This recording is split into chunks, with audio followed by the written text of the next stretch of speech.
Hey, Stephen here, and this is another off-the-cuff video, and it's all about celebrating your milestones. So this weekend, this Easter weekend, I'm celebrating two milestones, two anniversaries.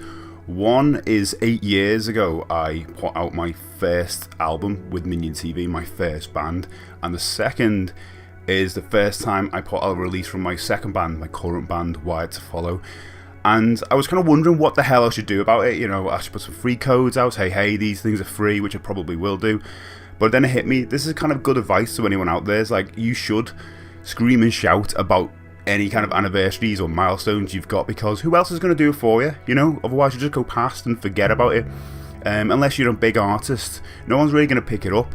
So that's why I'm screaming and shouting and say, hey, I'm really proud of these releases. And so my first Minion TV album, entitled Minion TV, is going to be free for this whole weekend on Bandcamp to download, and as well as my first Wired to Follow release, Everything in Colour, that's going to also be free this weekend. So you can find the links below.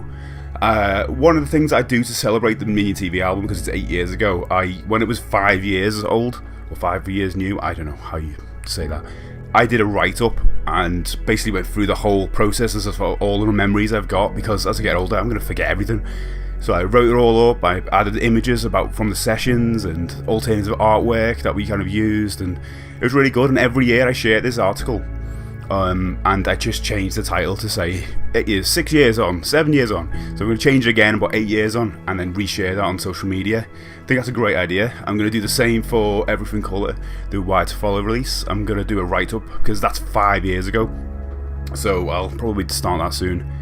But yeah, this is just a quick video to say, if you've got an anniversary coming up, whether it's 1 year, 2 years, 10 years of any music or anything you've ever done, and you want to put it out again in some way and refresh people's memory, just do it, because as I said, no one's going to scream and shout, so you should scream and shout about it. You're proud of it, why not?